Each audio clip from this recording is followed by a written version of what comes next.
तो आज देश की बहस में मुद्दा है राम मंदिर क्यों मुसलमान समाज के रहनुमा धमकी की भाषा का इस्तेमाल कर रहे हैं, और साथ में ये भी कि आगे भारतीय जनता पार्टी का एजेंडा क्या होगा। मेरे साथ कई सारे खास मेहमान जुड़े हुए हैं। के शर्मा जी भारतीय जनता पार्टी के नेशनल स्पोक्स पर्सन मेरे साथ जुड़े हैं। इफ्रा जान एक इस्लामिक स्कॉलर, लॉ की स्टूडेंट मेरे साथ जुड़े हुई हैं। मेरे साथ संगीत रागी जी हैं। मेरे साथ अतिकुर रहमान साहब है जो कि एक इस्लामिक स्कॉलर हैं। मेरे साथ विवेक श्रीवास्तव जी है। मैं सबसे पहले अतिकुर भाई आपके पास आऊंगा और फिर आमने सामने होंगे आप विवेक। संगीत रागी जी कुछ कहना चाहते हैं उससे पहले, क्योंकि आप पर आरोप लगे थे। संगीत रागी जी आइए।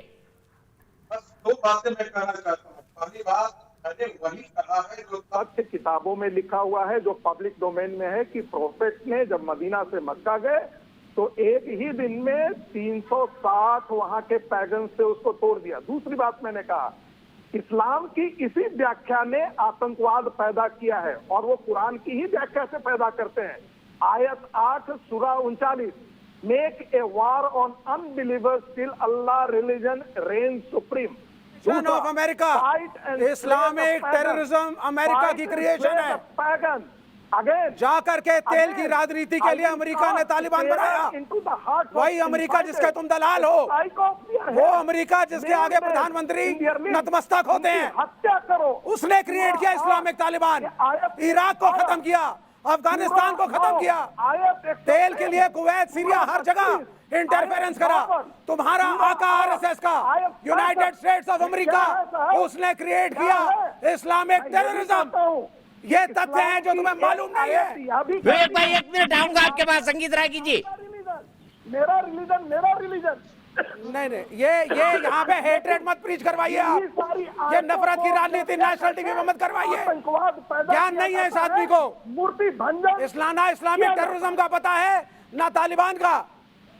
ठीक है विवेक श्रीवास्तव जी, अतिकुर रहमान जवाब देंगे। अतिकुर रहमान ने कोट कर दिया कि कहां से जिहाद की अवधारणा निकलती है। उन्होंने कोट कर दिया संगीत रागी जी ने कहां से जिहाद की अवधारणा निकलती है। उसके बाद के शर्मा, फिर विवेक श्रीवास्तव और विनोद बंसल।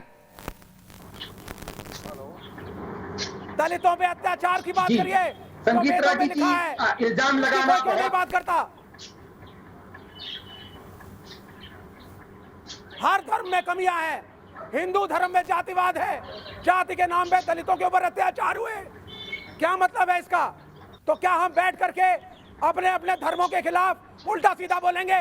अच्छा ठीक है, मैं विनोद बंसल जी से जवाब ले लेता हूँ। मुझे बताइए, अयोध्या में जब राम मंदिर बना उसका सबसे पहला प्रसाद एक दलित परिवार को नहीं गया। आप बताइए विनोद बंसल जी, एक दलित परिवार को अयोध्या में सबसे पहला प्रसाद गया है, जिसको घर भी मिला प्रधानमंत्री आवास योजना के अंदर। विवेक श्रीवास्तव जी को ये जानकारी नहीं है, पर दे दीजिए इनको ये जानकारी। बनाएंगे। अरे मुझे सब जानकारी है। बुरी तरह से दलितों के खिलाफ अत्याचार हुआ है इस धर्म के अंदर। आज मुझे समझ नहीं आता कि ये जो मुसलमान हैं या लेफ्टिस्ट है या दलितों के खिलाफ इस देश में अत्याचार हुए हैं। अभी में दलितों को अधिकार नहीं मिला पूजा करने का, पूजा कराने का। जब ये धर्म मंदिर में पुजारी का स्थान धर्म को अपनी दलित को मानते हैं, दो। शंकराचार्य की पदवी दलित को मिलनी चाहिए। बिल्कुल मिलेगी विवेक श्रीवास्तव जी, आप और मैं जब जिंदा है तब मिलेगी। विनोद बंसल जी आप कंक्लूड करिए, के शर्मा जी के पास और फिर इफ्रा के पास भी जाना है। मैं दूसरी बात ये कहता हूँ, देखिए अतिकुर भाई आ रहा हूँ, बिल्कुल आपकी बारी बाकी है। और पहला प्रसाद एक दलित समुदाय के व्यक्ति के पास पहुंचा, लेकिन ये चीजें इनको नहीं पता लगती। ये चूंकि कम्युनिस्ट है ना जी, क्या होता है ये तो कॉमनिस्ट है। ये कौम को नष्ट करके और यहाँ पर टीवी चैनल पर बैठते हैं, इनकी बात सुन रही है। अरे रोटी कपड़ा मकान भी दिया दलित परिवार को, आपको पता नहीं विवेक श्रीवास्तव जी? प्रधानमंत्री आवास योजना में घर मिला इस परिवार को। डेवलपमेंट के लिए लेकिन ये लोग भूल जाते हैं, दलितों की बात करते हैं, ये अम्बेडकर की बात करते हैं, और बाबा साहब अम्बेडकर ने इस्लाम के बारे में क्या कहा था ये भूल जाते हैं। दीपक जी बड़ी हिंदू धर्म छोड़ दिया था, बौद्ध धर्म अपनाया था, और हिंदू धर्म में और मुसलमान ईसाइयों के बारे में बाबा साहब ने क्या बोला उसके बारे में नहीं मिला दलितों को। बाबा साहब करते हैं। अम्बेडकर को धर्म त्यागना पड़ा, अम्बेडकर को बुद्धिज्म अपनाना पड़ा, ये सत्य है। ये तो नॉन स्टॉप बोल रहा है। पॉलिटिक्स तुम करते हो। कोई बोलेगा मुसलमानों के खिलाफ चाहे जो BJP हिंदू को मेजोरिटी बोले, के सभी साथ को बोले, यहाँ BSP को रह बोले। करके क्योंकि हिंदू अपनी रोजी हिंदुत्व और रोटी के लिए भारतीयता लड़ते से हैं, इनको कोई लेना देना है ही नहीं। मुसलमानों के खिलाफ इनकी तो उंगली उठाते हो, आस्था ही चीनी के शर्म साथ नहीं है। आती है तुमको? इनकी आस्था ही जो यहाँ है धर्म वो के नाम पे दंगा आतंकियों के फैलाते साथ है। हो, इनकी मॉब आस्था जो लिंचिंग है ना, करते हो, कब एकता की बात माओवाद नहीं और करते, सेकुलरिज्म की बात नहीं करते हो और तुम। नक्सल की जात में जो ये जो लोग हैं, अच्छा ये विवेक भाई, बिल्कुल अपनी विवेक भाई एक मिनट, विनोद बंसल जी मैं एक मिनट विवेक श्रीवास्तव से बात करता हूँ। विवेक श्रीवास्तव जी, का बेटा है, सेक्युलरिज्म दोनों का देश के अर्थ बेटे धर्म हैं। निरपेक्षता होता है ना, सेक्युलर का अर्थ धर्म निरपेक्षता होता है ना। बिल्कुल है, बिल्कुल है। बिल्कुल है। तो इस्लाम का आपकी पक्ष करेगा। जाति आपकी निरपेक्षता जुबान भी का है, धर्म क्या है? जाति निरपेक्षता भी है। मैं बताऊं, जाति आपकी निरपेक्षता जुबान भी का है। धर्म क्या है? आपकी जुबान इस्लाम का के धर्म है नाम पर डिबेट क्यों पे बदल बोलना, जाते और अगर वही इसका- निरपेक्ष हो जाएगी तो आपकी जुबान क्या काम करेगी बताइए? देखिए, जब आपकी इस जुबान देश के अंदर हिंदू अपना धर्म मुसलमान करना बोल कंधे देगी से कंधा तो मिला क्या के होगा रहे। बताइए? नहीं, धर्म क्या होता है? धर्म व्यक्तिगत है, धर्म व्यक्तिगत है। अरे आपका आंख का भी धर्म है, आपकी आंख का भी धर्म है जो उसको दिया हुआ है देखना। अगर आपकी आंख आपका धर्म अपना धर्म छोड़ देगी तो आप क्या करेंगे बताइए? जवाब दीजिए विवेक जी। भाई सुन लीजिए, जुड़वा भाई सुनिए, जुड़वा भाई एक है कुंभ के मेले के बिछड़े हुए जुड़वा भाई योगी आदित्यनाथ और ओवैसी दोनों अपने अपने धर्म में लोगों को भड़का करके लड़वाते हैं और हिंदुस्तान पिछड़ जाता है। इस देश का हिंदू मुसलमान कंधे से कंधा मिला के रहेगा और देश को आगे बढ़ाएगा। कहाँ रहता है ये विवेक सेकुलरिज्म है। श्रीवास्तव? शाहीन बाग क्यों चले जाते हैं आपके नेता? फिर शाहीन बाग क्यों चले जाते हैं? के शर्मा जी जवाब दीजिए। बिल्कुल आप जाएंगे, बहुत नॉन स्टॉप बोलिए, बिल्कुल आपने सबके जाएंगे। बीच में बोला, अगर- अतीकुर भाई को भी नहीं अगर बोलने दिया। के शर्मा जी मुसलमानों के जवाब खिलाफ दीजिए। अत्याचार होगा, हम खड़े होंगे। तो कराइए। ये दीपक भाई, ये जो चीनी चमगादड़ है कम्युनिस्ट, ये चीनी चमगादड़ कम्युनिस्ट को जो है, इससे अभी तक ये नहीं कहा गया। अरे महाराज, कर रहे थे। अरे महाराज, रशीदी जी ने आपके पास राम के अलावा राम मंदिर के अलावा कुछ नहीं है तुम्हारे पास। ये राजनीति इनकी जो है दिवालियापन है। मैं कर रहा हूँ निंदा, मैं कर रहा हूँ निंदा। मैंने कह दिया जुड़वा भाई ओवैसी और आदित्यनाथ दोनों जुड़वा भाई, दोनों गलत दलाल हो। तुम्हारी तरह दंगे नहीं फैलाता मैं, बकवास कर रहे हो। ओवैसी भी गलत है, तुम भी गलत हो। तुम अमेरिका के दलाल, देश को बेचा, मल्टीनेशनल ला करके भारत की कंपनियां बंद कराई, दलाल कहीं के प्रधानमंत्री को भेज करके 30,000 करोड़ का ऑफसेट पार्टनर अनिल अंबानी को दिए तुमने। तुम दलाली करते हो, राफेल में भी दलाली खाई, हर डील में दलाली खाते हो। अमेरिका के कैपिटलिस्ट दलाल, तो ये बंद करो दलाली अपनी। ये चीनी चमगादड़ सुन पहले, ये अमेरिका और यूरोप के हाल, देश को बेचना बंद कर, दिवालिया तू चुप कर और अपनी भाषा संभाल ले। औकात नहीं। छिपकली, तुम जो मंदिर को बीजेपी छिपकली है, छिपकली, कर रहे हो, छिपकली कोई नहीं समर्थन कर रहा है, कोई समर्थन नहीं कर रहा है। धर्म के नाम पे आतंकवाद के खिलाफ है, चाहे हिंदू आतंकवाद हो या मुस्लिम आतंकवाद हो, दोनों गलत है। मैं हिंदू मुस्लिम एकता की बात करता हूँ, तुम्हारी तरह दंगे की बात नहीं करता। कि आज अभी इस्लाम की तो प्रधानमंत्री की तरह जाकर के राफेल की दलाली नहीं करता मैं। एक व्यक्ति मंदिर तोड़ने की बात कर रहे थे, मैं इस्लाम की प्रशंसा नहीं कर रहा।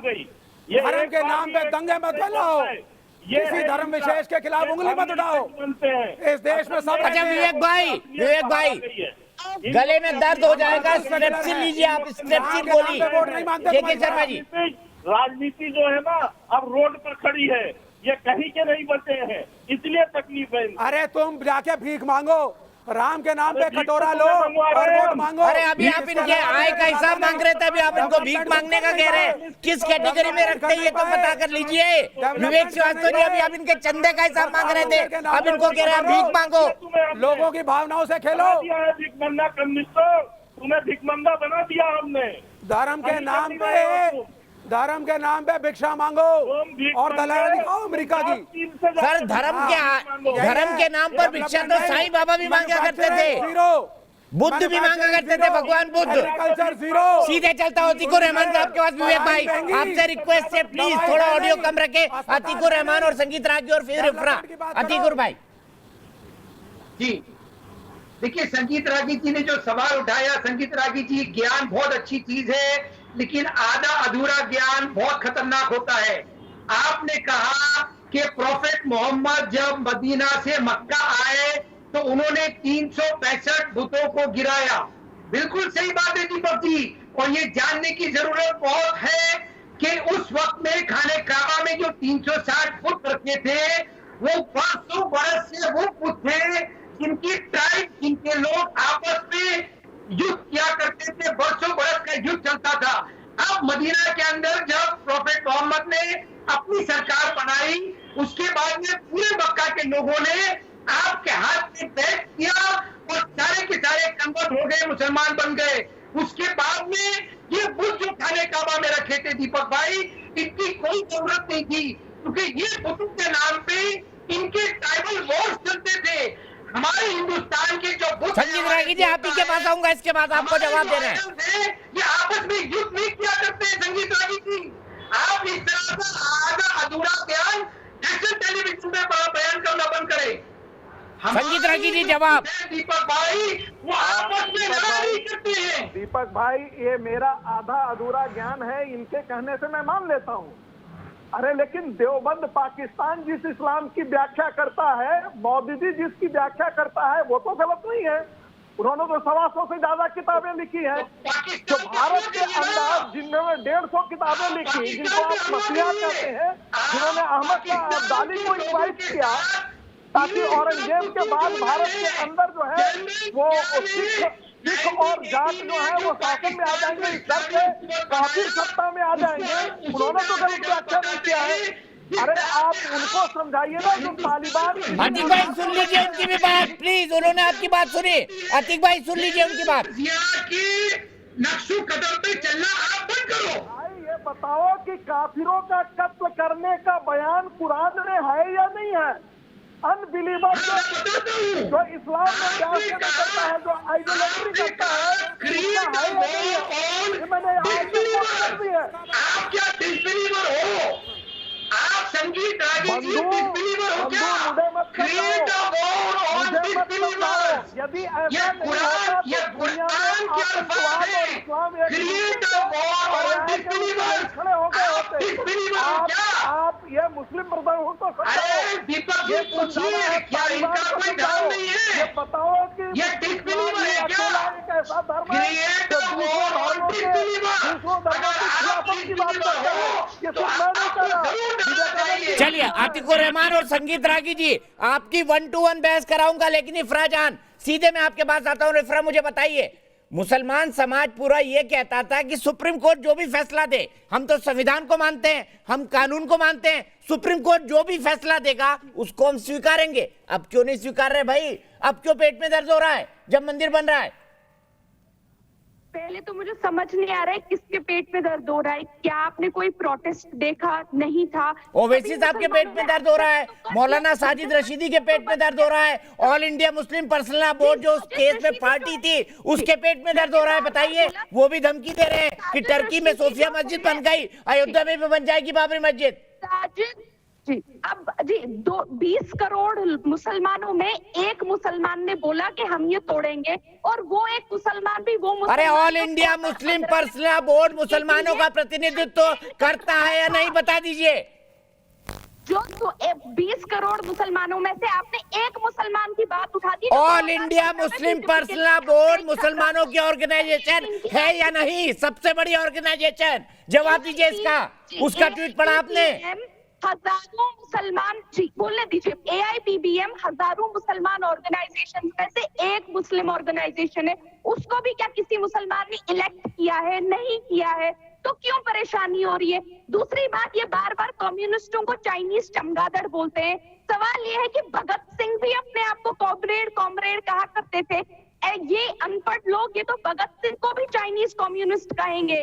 क्या इन्होंने भगत सिंह को कभी पढ़ा है और सुना है कि भगत सिंह भी कम्युनिस्ट थे और अपने आप को कम्युनिस्ट कहा करते थे? और जहां तक मजहबों की बात आती है कि आपके मजहब में ये है, कोई भी मजहब उठा के देख लीजिए, क्या कुछ मजहबों में छूत छात की बात नहीं लिखी जाती है?